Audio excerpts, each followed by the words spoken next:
پیارے دوستو، آج جو آپ کو میں واقعہ سنانے جا رہا ہوں یہ بڑا ہی دردناک واقعہ ہے۔ اہل بیت کا ایک گھرانہ، آل نبی کے گھر والے جو دنیا کے ستائے ہوئے تھے، بڑے ہی مفلوق الحال اور پریشان تھے۔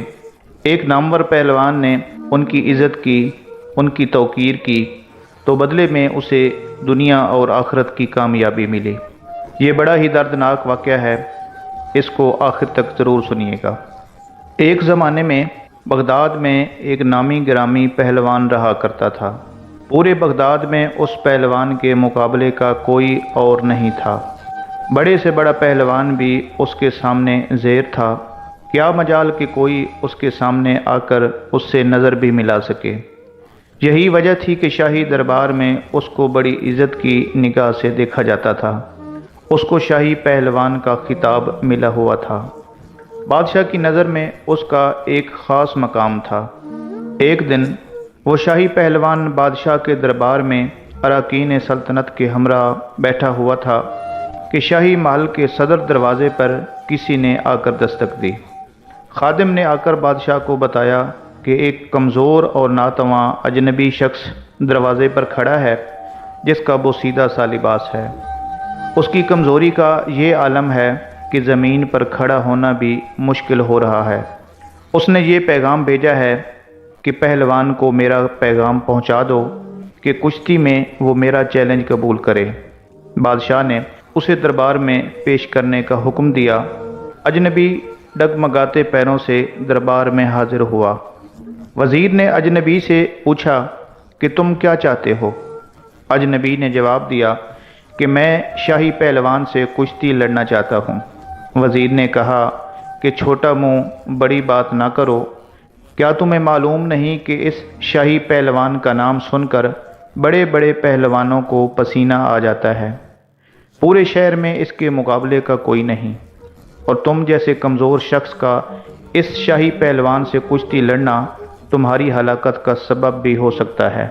اجنبی نے کہا کہ پہلوان کی شہرت ہی مجھے یہاں تک کھینچ لائی ہے، اور میں آپ کو یہ ثابت کر کے دکھاؤں گا کہ اس پہلوان کو شکست دینا ممکن ہے۔ میں اپنا انجام جانتا ہوں، آپ اس بحث میں نہ پڑیں بلکہ میرے چیلنج کو قبول کیا جائے۔ یہ تو آنے والا وقت ہی بتائے گا کہ شکست کس کا مقدر ہوتی ہے۔ وہ شاہی پہلوان بڑی حیرت سے آنے والے اجنبی کی باتیں سن رہا تھا۔ بادشاہ نے کہا کہ اگر سمجھانے کے باوجود یہ بضد ہے تو اپنے انجام کا یہ خود ذمہ دار ہوگا، لہٰذا اس کا چیلنج قبول کر لیا جائے۔ بادشاہ کا حکم ہوا اور کچھ ہی دیر کے بعد کشتی کی تاریخ اور مقام کا اعلان کر دیا گیا۔ پورے بغداد میں اس چیلنج کا تہلکہ مچ گیا۔ ہر شخص کی یہ خواہش تھی کہ اس مقابلے کو دیکھے۔ تاریخ جوں جوں قریب آتی گئی، لوگوں کا اشتیاق بھی بڑھتا گیا۔ ان کا اشتیاق اس وجہ سے تھا کہ آج تک انہوں نے تنکے اور پہاڑ کا مقابلہ کبھی نہیں دیکھا تھا۔ دور دراز کے ملکوں سے بھی سیاح یہ مقابلے دیکھنے کے لیے آنے لگے۔ اس شاہی پہلوان کے لیے یہ مقابلہ بہت ہی پر اسرار تھا اور اس پر ایک انجانی سی ہیبت طاری ہونے لگی۔ انسانوں کا ٹھاٹھے مارتا ہوا سمندر شہر بغداد میں امڈ آیا تھا۔ شاہی پہلوان کی ملک گیر شہرت کسی تعارف کی محتاج نہیں تھی۔ وہ اپنے زمانے کا مانا ہوا پہلوان آج ایک کمزور اور ناتواں انسان سے مقابلے کے لیے میدان میں اتر رہا تھا۔ اکھاڑے کے اطراف لاکھوں انسانوں کا ایک ہجوم موجود تھا۔ بادشاہ وقت اراکین سلطنت کے ہمراہ اپنی اپنی کرسیوں پر براجمان ہو چکے تھے۔ وہ شاہی پہلوان بھی بادشاہ کے ہمراہ آ گیا تھا۔ سب لوگوں کی نگاہیں اس پر اسرار شخص کی منتظر تھیں جس نے شاہی پہلوان کو چیلنج دے کر پوری سلطنت میں تہلکہ مچا دیا تھا۔ مجمع کو یقین نہیں آ رہا تھا کہ اجنبی مقابلے کے لیے آئے گا، تاہم لوگ شدت سے اس کا انتظار کرنے لگے۔ شاہی پہلوان میدان میں اتر چکا تھا۔ اس کے حامی لمحہ بلمحہ نعرے لگا کر حوصلہ بلند کر رہے تھے۔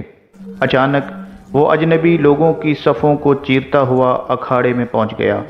ہر شخص اس کمزور اور ناتواں شخص کو دیکھ کر حیرت میں پڑ گیا کہ جو شخص اس شاہی پہلوان کی ایک پھونک سے اڑ جائے اس سے مقابلہ کرنا دانشمندی نہیں، لیکن اس کے باوجود سارا مجمع دھڑکتے دل کے ساتھ اس کشتی کو دیکھنے کا انتظار کر رہا تھا۔ کشتی کا آغاز ہوا، دونوں پہلوان آمنے سامنے ہوئے، ہاتھوں میں ہاتھ ڈالے گئے، پنجہ آزمائی شروع ہوئی۔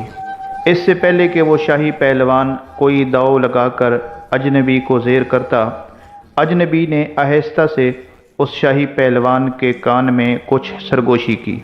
شاہی پہلوان کے چہرے کا رنگ متغیر ہو گیا۔ بہرحال کشتی کا آغاز ہو گیا۔ اجنبی شخص اور شاہی پہلوان نے آپس میں پنجہ آزمائی شروع کر دی۔ کشتی لڑنے کا انداز جاری تھا۔ بوڑھے میں لگتا تھا کہ جوانی لوٹ آئی ہے۔ پینترے بدلے جا رہے تھے، داؤ پیچ کے مظاہرے جاری تھے۔ ہجوم کا جوش و خروش بڑھتا گیا۔ شاہی پہلوان داؤ کے جوہر دکھاتا تو مجمع نعروں سے گونج اٹھتا۔ دونوں باہم گتھم گتھا ہو گئے۔ یکایک لوگوں کی پلکیں جھپکیں، دھڑکتے دل کے ساتھ آنکھیں کھلیں تو ایک ناقابل یقین منظر آنکھوں کے سامنے تھا۔ شاہی پہلوان چاروں شانے چت پڑا تھا اور بوڑھا شخص اس کے سینے پر بیٹھ کر فتح کا پرچم بلند کر رہا تھا۔ پورے مجمع پر سکتہ طاری ہو چکا تھا۔ حیرت کا طلسم ٹوٹا اور لوگوں نے ضعیف فاتح کو کندھوں پر اٹھا لیا۔ میدان کا فاتح لوگوں کے سروں پر سے گزر رہا تھا۔ ہر طرف انعام و اکرام کی بارش ہونے لگی۔ ضعیف فاتح پہلوان بیش بہا قیمتی انعامات لے کر اپنے گھر کی طرف چل دیا۔ اس شکست سے شاہی پہلوان کا وقار لوگوں کے دلوں سے ختم ہو چکا تھا۔ ہر شخص انہیں حقارت سے دیکھتا ہوا گزر رہا تھا۔ زندگی بھر لوگوں کے دلوں پر سکہ جمانے والا آج انہی لوگوں کے طعنے سن رہا تھا۔ ضعیف پہلوان کو شاہی دربار سے مکمل انعام و اکرام ادا کر دیا گیا، تاہم بادشاہ وقت کو اپنے شاہی پہلوان کی شکست ہضم نہیں ہو رہی تھی۔ شاہ وقت نے اپنے شاہی پہلوان کو بلا بھیجا اور شکست کے بارے میں پوچھنے لگا۔ بادشاہ کہنے لگا کہ پہلوان، تم نے ہمیں شرمندہ کر دیا، اپنے شاہی وقار اور عظمت کو پاش پاش کر دیا ہے۔ کیا تم بک گئے تھے؟ وہ شاہی پہلوان خاموش رہا۔ بادشاہ نے اونچی آواز میں سچ بولنے کا حکم دیا تو شاہی پہلوان نے بادشاہ سے دست بستہ عرض کی کہ جناب والا، میں جرمانہ ادا کرنے کو تیار ہوں، مگر کچھ نہ پوچھیں تو بہتر ہے۔ تاہم بادشاہ نے سختی سے حکم دیا کہ سب سچ بیان کیا جائے۔ پہلوان تھوڑی دیر خاموش کھڑا رہا، پھر عرض کی کہ ہاں حضور، میں جان بوجھ کر ہارا ہوں۔ یہ سچ ہے کہ اپنے شاہی وقار کو پاش پاش کیا ہے۔ مقابلے میں ہار کر جو بے عزتی کا سودا کیا ہے، اس کے سامنے بڑے بڑے رتبے ہیچ ہیں۔ آج سے پہلے اتنا قابل فخر سودا کبھی نہیں کیا۔ یہ تو بہت ہی سستا سودا کیا ہے کہ جس کا منافع بے شمار ہے۔ مجھے اپنی ہار پر کوئی شرمندگی نہیں ہے۔ بادشاہ نے تفصیل سے تمام رودات سنانے کا حکم دیا۔ وہ پہلوان کہنے لگا کہ مقابلے سے قبل بوڑھے پہلوان نے میرے کان میں سرگوشی کے انداز میں کچھ کہا تھا، جس نے میرے اندر ایک زلزلہ برپا کر دیا تھا۔ اس نے میرے کان میں کہا تھا کہ اے پہلوان، میں کوئی پہلوان نہیں ہوں، زمانے کا ستایا ہوا ہوں، میں آل رسول ہوں۔ سادات گھرانے سے میرا تعلق ہے۔ میرا ایک چھوٹا سا کنبہ کئی ہفتوں سے فاقوں میں مبتلا جنگل میں پڑا ہوا ہے۔ چھوٹے چھوٹے بچے شدت بھوک سے بے جان ہو چکے ہیں۔ خاندانی غیرت کسی سے دست سوال نہیں کرنے دیتی۔ رسول زادیوں کے جسم پر کپڑے پھٹے ہوئے ہیں۔ بڑی مشکل سے یہاں تک پہنچا ہوں۔ میں نے اس امید پر تمہیں کشتی کا چیلنج دیا ہے کہ تمہیں حضور اکرم صلی اللہ علیہ وآلہ وسلم کے گھرانے سے عقیدت ہے۔ آج خاندان نبوت کی لاج رکھ لیجئے۔ میں وعدہ کرتا ہوں کہ آج اگر تم نے میری لاج رکھی تو کل بروز محشر میں اپنے نانا جان سے عرض کر کے تمہیں فتح و کامرانی کا تاج پہنواؤں گا۔ تمہاری ملک گیر شہرت اور اعزاز کی ایک قربانی خاندان نبوت کے سوکھے ہوئے چہروں کی شادابی کے لیے کافی ہوگی۔ تمہاری یہ قربانی کبھی بھی ضائع نہیں ہونے دی جائے گی۔ اجنبی شخص کے یہ چند جملے میرے جگر میں اتر گئے، میرا دل گھائل اور آنکھیں اشکبار ہو گئیں۔ میں نے سید زادے کی اس پیشکش کو فوراً قبول کر لیا اور اپنی عالمگیر شہرت، عزت و عظمت آل رسول صلی اللہ علیہ وآلہ وسلم پر قربان کرنے میں ایک لمحے کی بھی تاخیر نہیں کی۔ فوراً فیصلہ کر لیا کہ اس سے بڑھ کر میری عزت و ناموس کا اور کون سا موقع ہو سکتا ہے کہ دنیا کی اس محدود عزت کو خاندان نبوت کی اڑتی ہوئی خاک پر قربان کر دوں۔ اگر بنی ہاشم کے گھرانے کی مرجھائی ہوئی کلیوں کی شادابی کے لیے میرے جسم کا خون کام آ سکتا ہے تو جسم کے خون کا ایک ایک قطرہ تمہاری خوشحالی کے لیے دینے کے لیے میں تیار ہوں۔ پہلوان اتنا کہہ کر خاموش ہو گیا۔ بادشاہ کو بھی چپ لگ گئی۔ ہاتھ کے اشارے سے اس پہلوان کو رخصت ہو جانے کا کہہ دیا۔ اب رات ہو چکی تھی، لوگ اپنے اپنے گھروں کو جا چکے تھے۔ عشاء کی نماز سے فارغ ہو کر وہ پہلوان اپنے بستر پر لیٹ گئے۔ اس کے کانوں میں سید زادے کے وہ الفاظ بار بار گونجتے رہے، آج میں وعدہ کرتا ہوں اگر تم نے میری لاج رکھی تو کل میدان محشر میں اپنے نانا سے عرض کر کے فتح و کامرانی کا تاج تمہارے سر پر رکھواؤں گا۔ پہلوان سوچتا رہا کہ کیا واقعی ایسا ہوگا؟ کیا مجھے یہ شرف حاصل ہوگا کہ حضور سرور کونین صلی اللہ علیہ وآلہ وسلم کے ہاتھوں سے یہ تاج میں پہنوں؟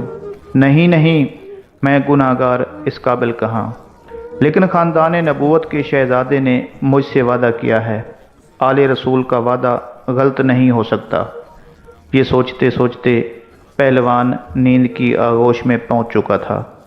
نیند میں پہنچتے ہی دنیا کے حجابات نگاہوں کے سامنے سے اٹھ چکے تھے۔ ایک حسین خواب نگاہوں کے سامنے تھا اور گنبد خضرا نگاہوں کے سامنے جلوہ گر ہوا، جس سے ہر سمت روشنی بکھرنے لگی۔ ایک نورانی ہستی جلوہ فرما ہوئی جن کے حسن و جمال سے اس پہلوان کی آنکھیں خیرہ ہو گئیں۔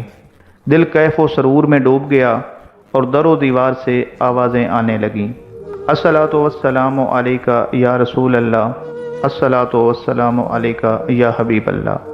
پہلوان سمجھ گئے کہ یہ تو میرے کریم آقا ہیں جن کا میں کلمہ پڑھتا ہوں۔ فوراً قدموں سے لپٹ گئے۔ حضور علیہ الصلوۃ والسلام نے فرمایا کہ اے پہلوان اٹھو، قیامت سے پہلے اپنی قسمت کی سرفرازی کا نظارہ کرو۔ نبی زادوں کی ناموس کے لیے شکست کی ذلتوں کا انعام قیامت تک قرض رکھا نہیں جائے گا۔ سر اٹھاؤ، تمہارے لیے فتح و کرامت کی دستار لے کر آیا ہوں۔ آج سے تمہیں عرفان و تقرب کے سب سے اونچے مقام پر فیض کیا جاتا ہے۔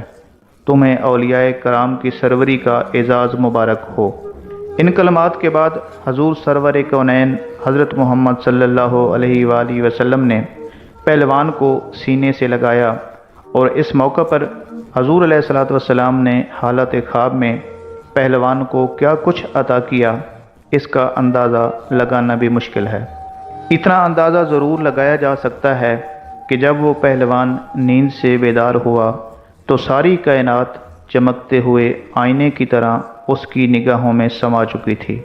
ہر ایک کے دل اس پہلوان کے قدموں پر نثار ہو چکے تھے۔ بادشاہ وقت نے اپنا قیمتی تاج سر سے اتار کر اس کے قدموں میں رکھ دیا تھا۔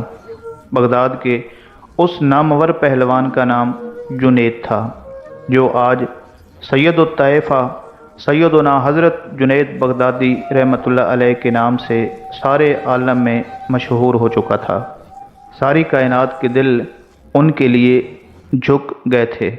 تو پیارے دوستو، یہ تھی حضرت جنید بغدادی رحمۃ اللہ علیہ کی داستان کہ کیسے ایک نوجوان نے اہل بیت رسول کی عزت کی، ان کی تکریم کی، تو بدلے میں سرور کائنات صلی اللہ علیہ وآلہ وسلم نے عزت اور عظمت کا تاج ان کے سر پہ رکھا اور انہیں دنیا اور آخرت میں کامیابی کی خوشخبری سنائی۔